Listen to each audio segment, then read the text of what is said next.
taliyihii hore ee hay-adda nabad sugidda iyo sirdoonka qaranka Soomaaliya Fahad Yaasiin Xaaji Daahir ayaa dhowr faa'iido ku sheegay qodobadii ay ku heshiiyeen madaxweynaha Soomaaliya Xasan Sheekh Maxamuud iyo ra'iisul wasaaraha Itoobiya Abiy Ahmed oo ay dowladda Turkiga garwadeen ka ahayd. Fahad Yaasiin ayaa ugu horreyn ku sheegay faa'iidada wadahadalladaasi ka soo baxay uu u soo hooyay madaxweyne Xasan Sheekh Maxamuud oo xaqiijiyay dhowrista madax-bannaanida dalka iyo burintii heshiiska Muuse Biixi iyo dib u dhigidda heshiiska bixitaanka ciidamadaasi.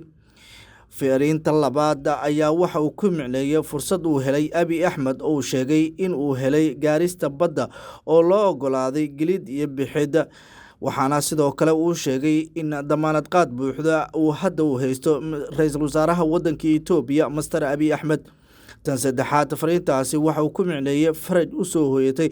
Cabdiraxmaan Ciro, waxaana uu madaxweynaha Somaliland uu sheegay in uu faa'iido fara badan hadda uu qabo, isla markaana dhibaato uu horey ugu sameeyay madaxweynaha maamulka Somaliland Muuse Biixi uu haatan uu ka badbaaday madaxweynaha jamhuuriyadda isku magacaawday ee Somaliland. Cabdiraxmaan Ciro ayaa waxa uu sheegay in guul weyn uu hadda u haysto, isla markaana uu ka badbaaday dhibaatadii horey Muuse Biixi ugu talaalay. Fariinta afraad ayaa waxa uu ku sheegay mid filan waa ku noqon doonto dowladaha Masar iyo Eritrea. Heshiiskani waxa uu ku noqon doonaa mid dhibaato badan, iyagoona sugaya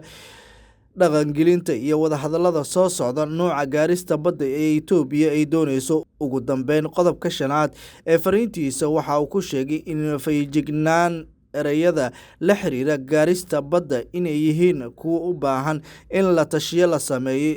isla markaana sharciga si gaar ah loogu taxadiro, sida uu tilmaamay Fahad Yaasiin Xaaji Daahir, taliyihii hore ee hay-adda nabad sugidda iyo sirdoonka qaranka, marna soo noqday la taliyaha dhanka amniga madaxweynihii hore ee Soomaaliya Mudane Maxamed Cabdulaahi Farmaajo.